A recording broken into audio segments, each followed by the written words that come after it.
Hello, and welcome once again to another episode of Mack's Headroom.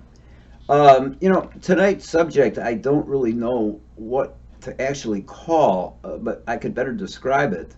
And that is I think largely as a consequence of the internet, but something that's always been existent, I think, in human nature, is this attraction towards horror, death, dismemberment, um, uh, just I'm not talking about news stories. I'm talking about like horror movies. Here, I'll give you some examples. Well, we all know what horror movies are. I mean, that started with Psycho and The Birds, back in the '60s. But an interesting thing was also going on in the '60s, and that was a bunch of horror magazines, which had these like really demonic characters. It used to scare the shit out of me. And you could buy them like with comic books, and it was like creepy horror and horror this and horror that, and you could get. It was just a very bizarre thing because the images were just really frightening to a young person. Uh, but as the internet has totally changed the whole way that we communicate things to each other. Uh, I think that some other aspects of horror, and I guess that's the easiest way to kind of keep it in a genre, horror, has been like, for instance, hurtcore. A guy who I admire, Ron Swanson from Surviving Life, is doing a big thing on hurtcore, a 3 hour doc or something. But just the fact that he's doing a 3 hour doc, okay, and that I'm dying to see, says something about everybody on YouTube's attraction to that kind of insanity. Now, I'm just as guilty as anybody else. I watch Surviving Life all the time, and I'm disappointed that he pixelates all the good stuff out. Okay, I'm being 100% honest with you. I mean, and I think if you're honest with yourselves, you'll also recognize that you wish that those pixelations were taken off the picture so you get an idea of this underbelly of humanity. I must tell you, I'm a Pisces, okay? And, Pisces are supposed to be all these wonderful water sign, warm people, but we also have this incredible attraction to the underbelly of life. And uh, so I think I'm particularly attuned to it, but I think it's not restricted. It's not mutually exclusive to Pisces. Here, we'll do this again. Okay, so um, I'm kind of getting a kick out of this. We'll see if it gets caught. Um, but anyway, um, we have as a civilization, it goes from country to country. It doesn't really matter. This incredible attraction to what I would just call horror, guts, eyeballs popping out. I mean, just think of all the movies, Saw, and God, I mean, I'm not even that attracted to horror movies because they're always so phony. But Hostel was another, great one there. But I want to tell you about one that I saw because there's also a bunch. A lot of these are imitation stuff. But see, I don't think it matters. I mean, it does matter because, when you're talking about snuff and red rooms and all that kind of jazz, of course we're talking about human lives. But the people whose minds manufacture that stuff, whether it be real or not real, are also appealing to a very primal, primitive, uh, libidinal, unconscious urge inside of us that would come from our mammalian heritage, and it's sometimes it's a little disturbing to me. But I want to tell you a funny story because I think it's interesting. See, well, first of all, before I tell you the story, there are like the way I see it. There's two categories of horror, okay, and one would be like, sexualized horror, okay, which usually often leads to death. There's somehow a connection with a bunch of people about horror and sexuality and perhaps death. Um, and that's like one genre of horror. But there's this other genre of horror that I want to tell you a story about because I think it was really interesting. I'm sure you've seen videos about this movie that was out like I don't know, like when VHS was out, and they had these little ma and pa, independently controlled, VHS places you can get movies. So I saw one called Snuff, and I had heard about Snuff. So I'm in the mental health field. I mean, it appealed to me just seeing what the hell it was.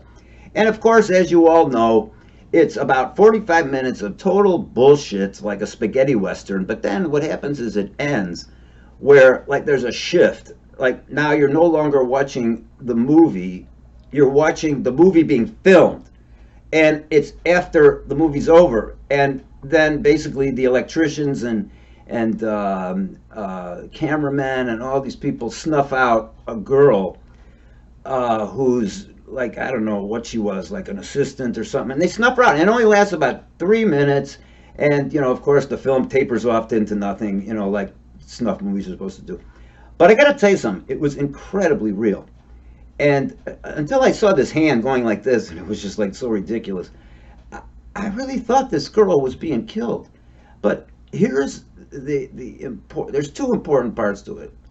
One is that at the conclusion, this man takes her, I don't know what you'd call it, like intestines, reaches into her body, pulls it up above his head, and yet let's go with a yell that's very orgasmic sounding. Okay, it's really very a sexualized scream, and that sort of really freaked me out. The only other part that was interesting about it was my buddy, who was like Mr. Risk Taker, like always the guy who was doing more of whatever it was than anybody else. Actually walked into my living room while I was watching the end of this movie and seeing it, and he got so nauseated that he couldn't watch it, and he kept saying to me, "How could you watch that shit?" So I'm not saying that everybody is attracted to this, but if you just look statistically, you don't have to be a statistical analyst to realize that there are so many movies and videos and stories and all this stuff about snuff, not snuff, but horror, gore. Bodies being dismembered and flesh being eaten, and look at all the stories that are about these infamous characters, who are like Cannibal Lecter who ate flesh. Why are we so interested, including myself? I'm not criticizing anybody, I swear, but why is everybody so interested in this shit? I don't get that. I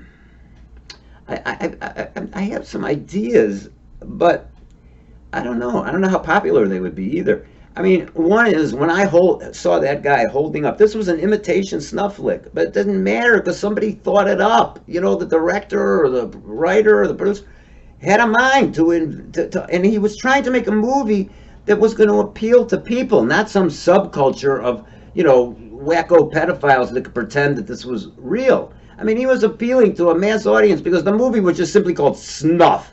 And I remember on the little VHS thing, there was like a razor blade going across a girl's neck. I mean, how could you avoid it? So, what is it about the human organism that is attracted to this stuff? Now, I'm not criticizing anybody. Honest, I'm not, but I am very curious about it. Why is it that people like to see this? Well, while I was watching this guy hold this stuff up above his head, I said to myself, in this guy's head, he's going where no man has ever gone before. And there's something really like primitive and primal about that. But then I started to think to myself, you know what? A socialized version of that is a surgeon. You tell me a surgeon is just a surgeon and goes through all that training just to be able to save lives. No, he gets a kick out of going into areas where nobody's gone before. So it's something that's more innate to the human organism. I'm not saying that a surgeon loves gore, but there's something kind of attractive to it because he's sticking his fingers in brains and all kinds of shit where no man has gone before. And so I wonder if horror and our attraction to it Uh, it has something to do with, what I've said before. I sound like a broken record, but it just keeps making more and more sense to me the more I see what goes on in this crazy fucking world. And that is what Sigmund Freud, unpopular guy, sorry, but he said, when one forgets that man is of the mammalian species, one also loses a great understanding of human nature. Meaning we're still animals no matter how socialized we may be.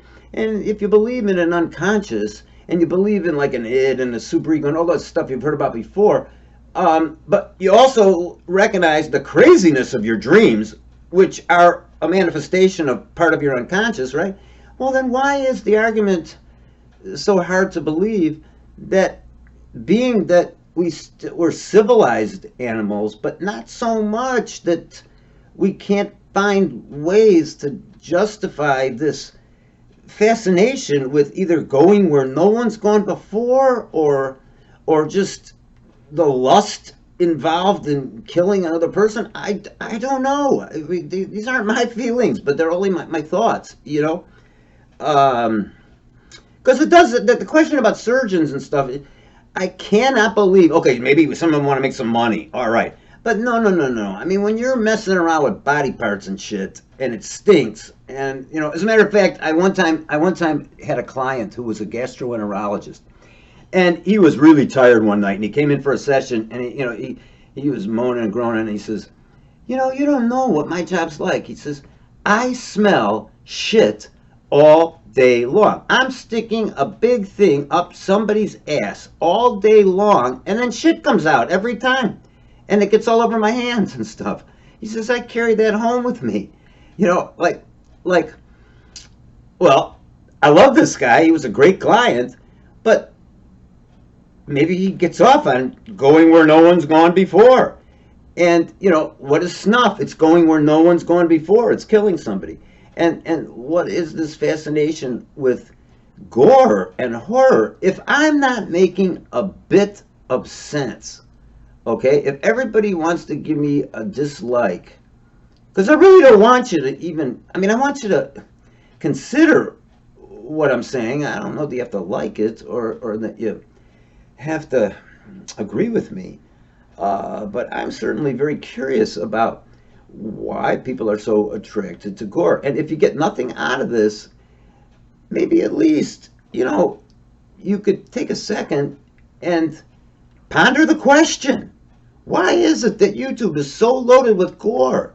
Why is it that, Surviving Life, which again, I watch myself. This is no down rap on Ron Swanson. But why is it that he has 70 million followers? And why is it that, we need emissaries to take us into the dark web where we're afraid to go? But I can only speak for myself. I'm being 100% honest. I wish the pictures weren't pixelated, because I'm a human being no different than anybody I'm speaking to. And I bet you at least there's 50% of you would wish that you could see the real McCoy. But why is that? It's just very puzzling, and I don't have anything brilliant to say except that one of the greatest forms of learning is to learn about yourself. Much more significant than textbooks and all that other stuff.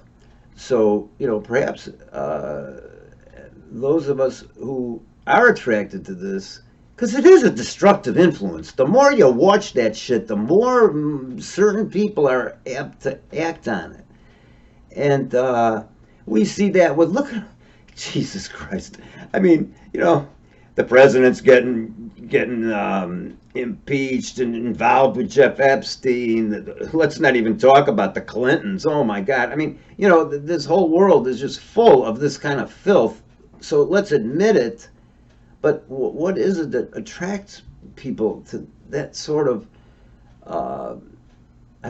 breaking of boundaries that are socially set? I'm not sure. But maybe you all could think about it. And the rest of you, I guess, can turn me off because you'll hate me. No, I don't really mean that. I love you all. thank you for letting me do my spiel. And I don't know that I've answered any questions, but I just want to draw to your attention, the notion of this phenomenon. Just look at YouTube and see how much fucking horror shit there is. Whether it's hurtcore, whether it's deep web, whether it's surface web, whether it's sexualized, whether it's phony, it doesn't matter, because there's a mind generating all of that stuff. I'm sorry I said I was going to go, but it's the same thing with the Ray soup torture blank room, which I did 2 videos on. I mean, I think in retrospect that was so phony, it was ridiculous. But it had a tremendous appeal. I got more views on those 2 shows, and I don't know that I said anything so meaningful, except that what I just got through saying, which was a mind created that. What difference does it make if it's real? A mind created that. And other minds are going to get off on it and maybe use it.